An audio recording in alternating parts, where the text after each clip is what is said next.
Hey there, everybody. Matt Carter here. And Jessica Carter from CARTERMATT.com. And Coco Vanderwolf. We'll see exactly how long that ends up lasting. But here we are, kicking off the journey of The Masked Singer Season 2.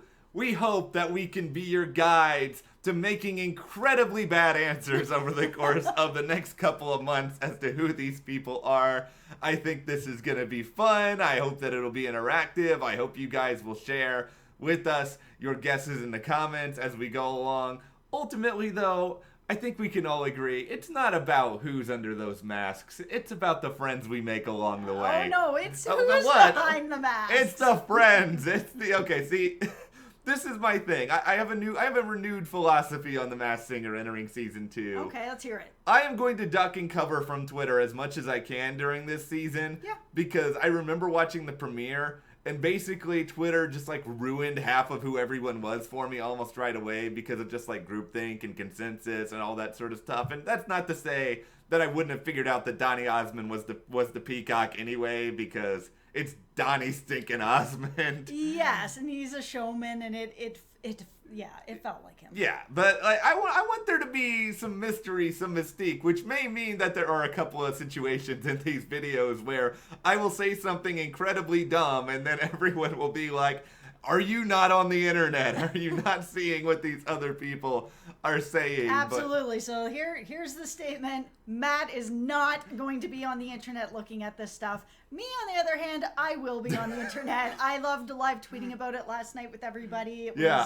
It was a lot of fun to hear everybody's guesses, see if anybody was guessing the same people as me. I just love the community of it. So if you want to talk about it online, I'm there on Twitter at DangerGirl101. Come talk to me about it. I am the Ken Jeong of this Masked Singer video series, where I will have fun and I will embarrass myself along the way. But we have a bunch of people to get through today. We have 8 masked performers. We have more that are coming next week, including the penguin. Where is my penguin? As everyone may know, I am a penguin enthusiast. I love penguins. It pretty much sent me to Masked Nirvana when I found out there was going to be a penguin on this season. Yeah, last season gave me mine, which is unicorns, and so now this singer, they got Matt covered. But they don't, because they didn't put it in the stinking premiere. Instead, we got a Thingamajig, and I don't even know what that is. But anyhow, before we do anything else, if you like this video, give us a like, subscribe, and hit the notification bell. Typically, these videos will be up on Wednesdays, but Big Brother finale, mass chaos yesterday. This one's a little bit late, but we're hoping to do Wednesdays for the rest of the season. So how this is going to work, Jessica is going to be sort of the introducer of everything, and we're going to talk a little bit about the unmaskings first, because that's the thing I think everyone is going to be talking about. Absolutely. And then we will get into our ideas, our predictions, our schemes, and see if we right or wrong. Yeah. All right, let's start, though, with the reveals. Okay, so the first reveal that we had was the egg.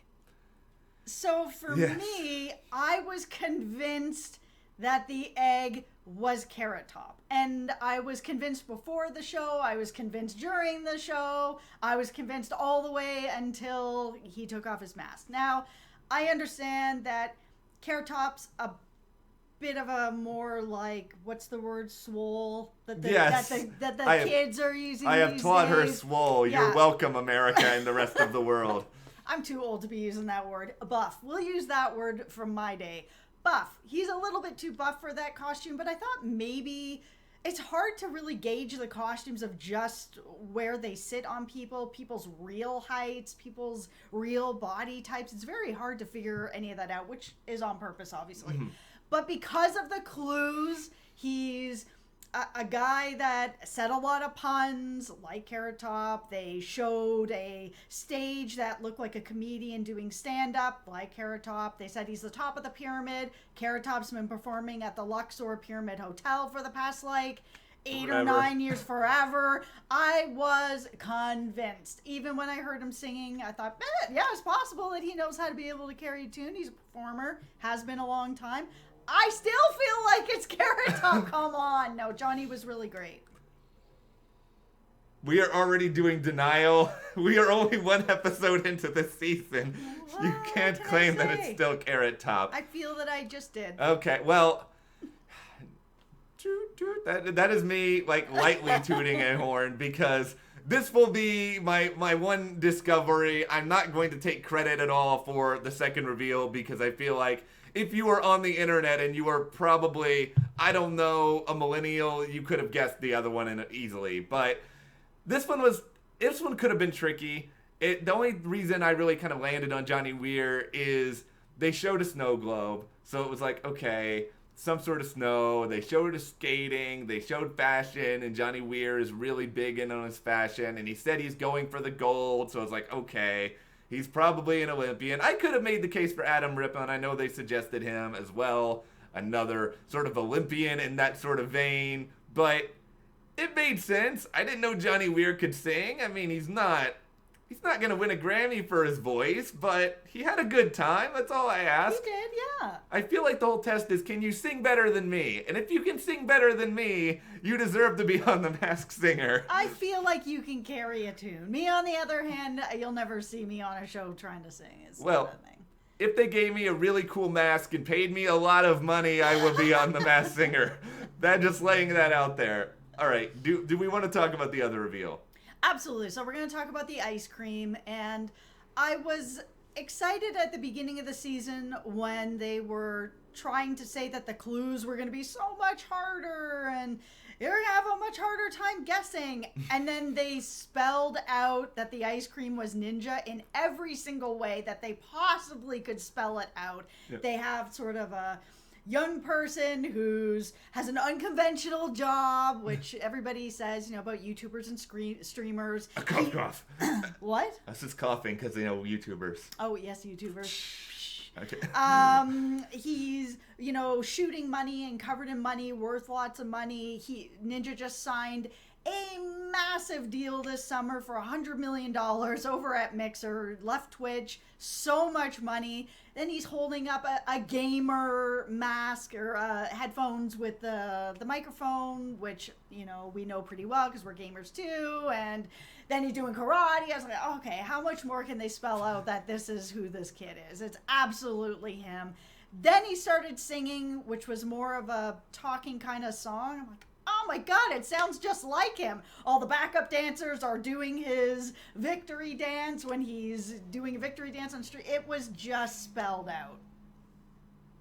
To me, this is either one where you know it or you don't know it. Where, if you didn't know it at all until the unveiling, I mean, I don't think anybody's going to, come down on you for it because it's sort of unless you know the world of, internet streaming, you probably don't even know who Ninja is. Yeah. Ninja is probably a complete and total unknown to you. Well, that's why it wasn't surprising to hear some of the judges be like PewDiePie, because PewDiePie or a Jake Paul are really the only huge YouTubers, or a Shane Dawson. But when I heard PewDiePie, I was just like, there's no way that it's PewDiePie. They filmed this during the time that he was getting ready to get married. He just got married. He went on a huge honeymoon. He's very private with stuff like that. He's a lot like Shane Dawson. He doesn't go to conventions. You don't really see him around doing a lot of stuff like this. I would have been beyond shocked if he agreed to do something like this.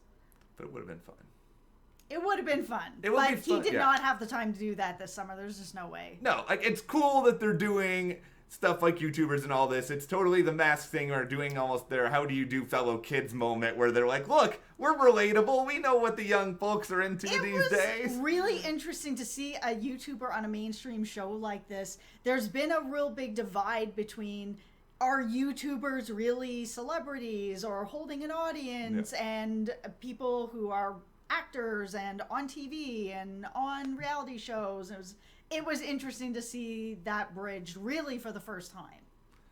All right, so we've got the people unmasked. Now let's get crazy, and now let's talk about these other guesses. I'm the mad scientist of the Mad Singer. I am gonna pour a bunch of stuff and just see what comes out. All right, you've got the names. So where are we going here first? Okay, so we're gonna talk about the butterfly first. So some of the clues that were given about the butterfly were they're religious, they're going through a change, there was some photo shoot stuff, so maybe a model.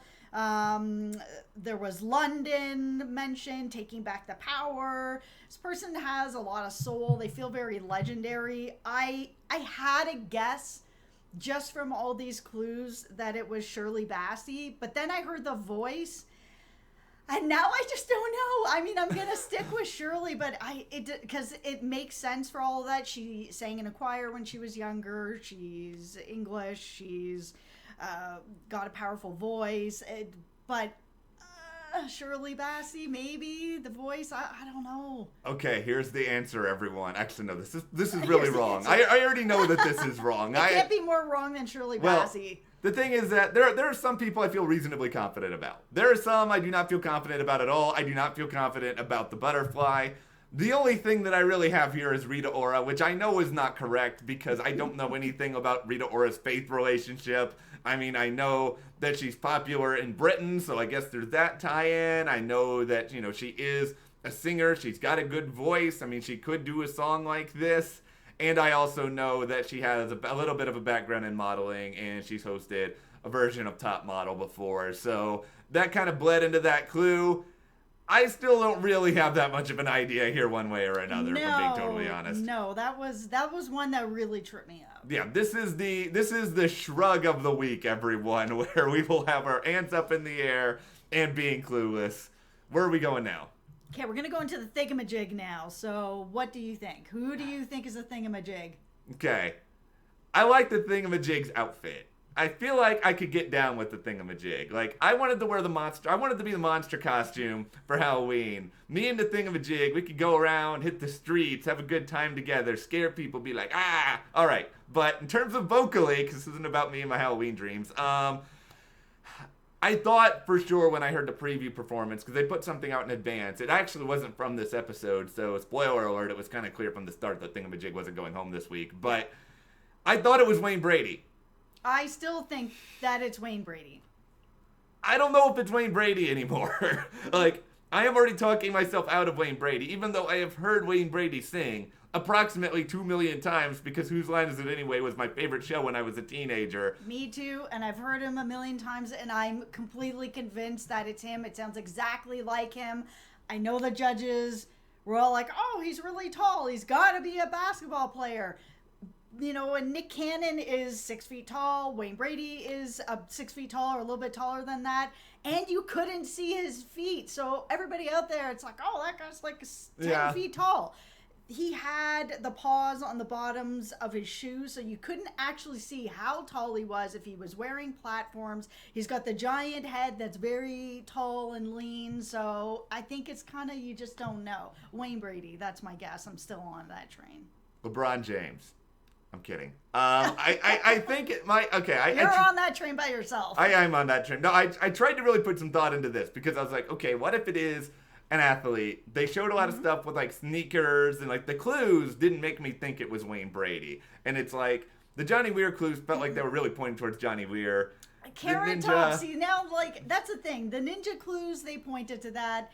Johnny Weir, he pointed to the Luxor and having Carrot Top. So when I saw the clues, I wasn't sure where they were going with it. Maybe it's, who knows? Whose line is it anyway? Well, I was thinking in terms of Wayne Brady even when I was watching this because I was like, okay, I think it's him. He hosts Let's Make a Deal. I know he's done a lot of different stuff. But then they just really threw me off with all of that. So it's like, okay, who is a basketball player who I know is a really good singer? Indiana Pacers All-Star Victor Oladipo. You weren't playing in the NBA Finals. That's where my Raptors were. So I don't know if this was filming around the same time, but you weren't playing at that point. So maybe you were putting on a Thingamajig mask and using this to drown out your sorrows. I mean, is it possible? I don't know why I'm talking smack because all these people could destroy me. But anyway, I'm going with Oladipo for now. Okay, so we're going to move into the skeleton now. So some of the things about the skeleton was sort of, he has no fear of death, he plays second fiddle, he's wild and crazy party guy, and he said party on dudes. So for me, I had a couple of guesses. When I heard the voice, I immediately thought William Shatner. But the more that it was going on, it sounded almost like a voice that was a character voice, like somebody was playing up a character singing a song. So when I heard the Party On dudes, I thought maybe a Wayne's World playing second fiddle to somebody else. Could have been a Dana Carvey. But my all-time guess right now is actually Alex Winters, who is in Bill and Ted's Excellent Adventure. I don't think it's Keanu Reeves. I think it's the second fiddle. They said Party On dudes all the time. They have a new movie coming out. I feel like that's who it is. I think this is a good guess. It's not my guess, but I think it's a good guess. Thank you. This is my guess. Okay, what's your guess? See, I'm giving the compliments now, so when I embarrass us on the channel later, she'll forgive me. Okay. Oh, I'm embarrassing us on the channel now with Shirley Bassey. Okay. Well, I don't know. Shirley Bassey, I think, is fine. But okay. I thought a little bit about it. At first, I thought Shatner too. Like, at first, we were a little bit on the same page because I thought the vocal cadence of, like, that Clue segment sounded a little bit like Shatner. But then he started to sing. I watched a lot of The Late Show with David Letterman for many, many years. Paul Schaefer's voice sounds a lot like the skeleton's voice. Paul Schaefer has a really weird sense of humor. Mm-hmm. It feels to me like he would love being a skeleton. And just like the way that Schaefer acts, like after a lot of Letterman's jokes, he would always go like, ha ha ha ha, and he would have like that sort of like weird laugh. And he's got a really weird voice. And Paul Schaefer is a musical genius. He can do and sing almost anything. That's a good guess. And, you know, the skeleton did kind of do a couple of different genres. The question that I wonder is, I don't know if Paul Schaefer would do this. I mean, there's no real incentive for him to do this. Except like, for fun. Yeah. I mean, it's the same with Ninja. Ninja just signed a $100 million contract. He doesn't need the money. He doesn't need the fame. It's just a cool experience. Yeah, and you know, Paul Schaefer's, I think he's 69, so I think he's older enough to kind of make the skeleton joke work. That's true. Okay, so now we're moving on to the Ladybug. Okay. And so some of the clues, they were kind of saying lifetime of drama. For me, I just saw so many things about game shows, a spinning wheel, and, you know, Family Feud and all that my guess was Vanna White.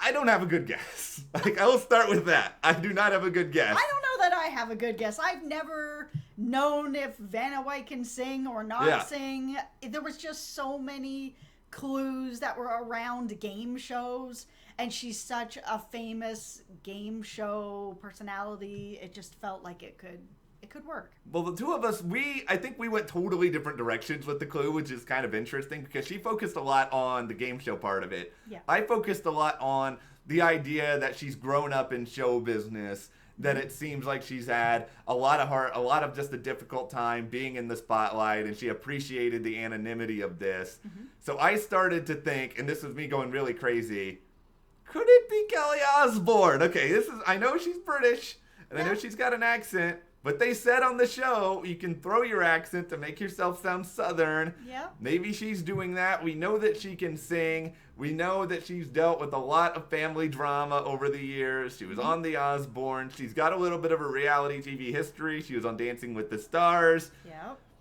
That's where I'm going with it for now. I will change my mind. I'm sure we'll all change our minds as we're going forward. We will. Okay, the next person we have is the Rottweiler. So we had a few clues that didn't help me at all. He's wearing a football ring, a fantasy football ring, was bitten by a dog as a kid.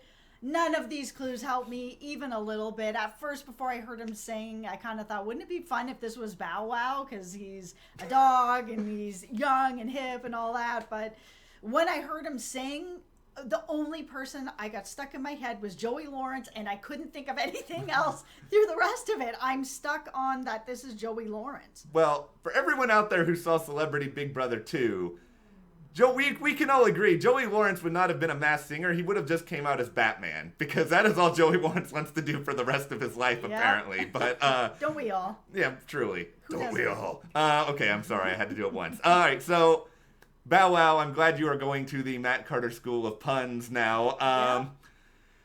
I don't have a good guess on this at all at this point. I mean, I will say this. I like The Masked Singer a lot of times just for the performances and the journey more so than just trying to nitpick every single identity. And this was my favorite performance of the show. Mostly because I thought he was going to be bad. I thought it was going to be just like a sports figure out there, kind of like half singing. And then this is a really hard song to sing. And then also move around and, perform the... John Stamos? Like...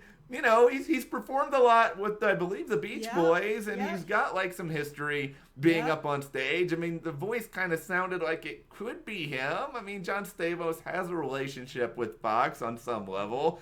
I don't know why Stamos would do this, but, I mean, we've already went down that road before. We went down that road. It's for a new, fun experience. Yeah. And I think that idea of... being anonymous and being able to do something people don't know who you are is, I think, probably pretty attractive to celebrities because they're never going to have that again. Yeah, especially Stamos. He's been famous forever. Yeah, he has. Okay, so the last costume we have is the tree. Oh, boy.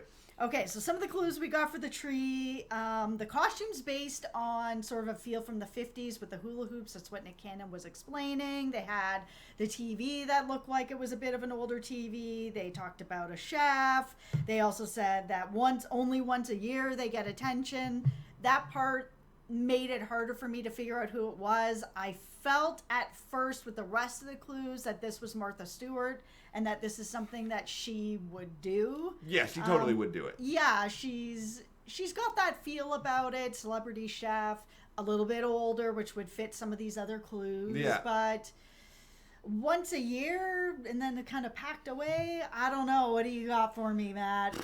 Okay. Let's hear it. Blow us away! Your bar is too high, number one.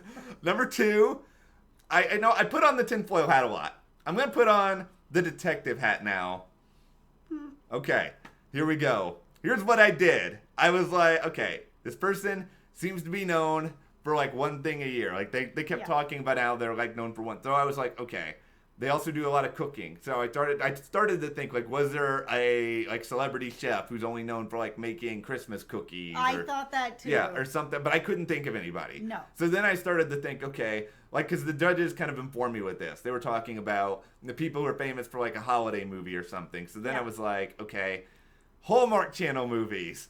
They're on 1 billion times a year every Christmas. Yeah. Who's famous for those? I went and I Googled that and I looked at some of those names. I scanned through them and I was like, oh, Lacey Chabert has been in a lot of Hallmark Channel movies. And then I looked it up and as it turns out, Lacey Chabert also has recipes. So, Lacey Chabert, you are the tree. Boom. See you next time. I feel like I was justified in raising the bar. That's a great guess.